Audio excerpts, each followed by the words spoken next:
Quand le Luberon se réveille, c'est en musique. Elle hypnotise toute une vallée, jouée depuis les hauteurs.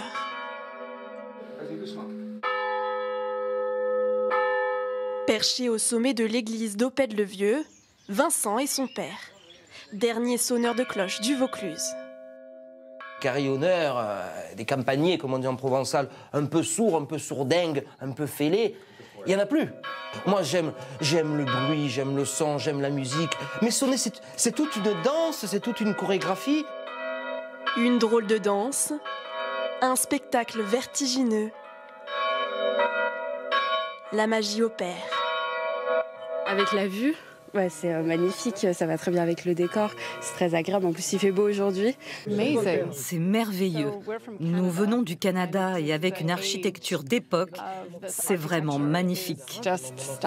La fierté de partager une passion familiale. J'ai la chance d'avoir mon artiste qui a pris la suite. C'est un piano volant, on touche les nuages, on touche les anges et les oiseaux. Ils ne sont pas les seuls à côtoyer les oiseaux. Rapaces, hiboux, chouettes, le Luberon abrite plus de 200 espèces. Ce centre soigne les blessés. Le patient du jour, ce hibou grand-duc, affaibli. La particularité des grands-ducs, c'est que pour chasser, ils doivent avoir un vol parfaitement silencieux. Donc en fait, régulièrement, on vient voir la qualité de son vol. Le test est réussi. Au centre de soins, on en accueille environ une vingtaine par an. En général, c'est plutôt des chocs avec des véhicules. Des fois, ils sont coincés dans des barbelés. Ou encore, on peut avoir des rares cas de braconnage également. Au total, 3000 animaux sauvages sont soignés ici. À commencer par les oisillons, sur qui il faut veiller 24 heures sur 24. Ce sont des citelles.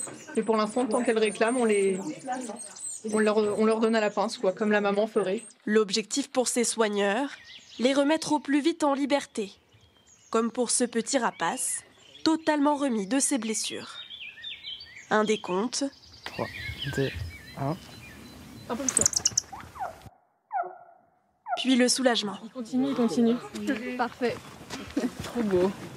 Au cours de son envol, il devrait croiser ces drôles d'oiseaux, suspendus dans le vide, au cœur des falaises de Buux.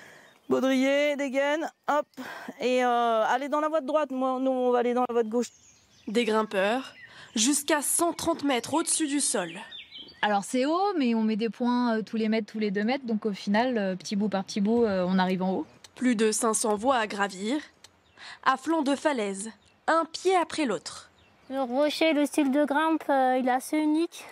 Des petits trous, le caillou est beau, c'est des petits strates. L'ascension est technique. C'est pas du tout là, hein. Françoise forme et conseille ses stagiaires d'escalade. Ce site, elle le connaît par cœur. Tous les grands grimpeurs du monde se sont frottés à cette falaise. Et il y a même à un moment une espèce de, pas de théorie, mais qui disait que si tu n'avais pas grimpé à Buux, en fait, tu n'étais pas un grimpeur. Un voyage dans les airs ou dans le Far West, à seulement quelques kilomètres. On s'approche de l'entrée de la carrière et le sable devient rouge d'un seul coup. Ici, les falaises sont jaunes, oranges et rouges. Et c'est une exception géologique qui a beaucoup changé la vie de la région. Un décor multicolore, bordé de cheminées, façon Colorado. Il y a de quoi faire ici pour la palette de couleurs. C'est magnifique. Cette ancienne carrière, entièrement façonnée par les ouvriers de l'Ocre, se visite à pied. Il n'y a qu'à lever les yeux au ciel pour s'évader. C'est le décor, les couleurs, le sentiment d'être complètement dépaysé tout en étant en France.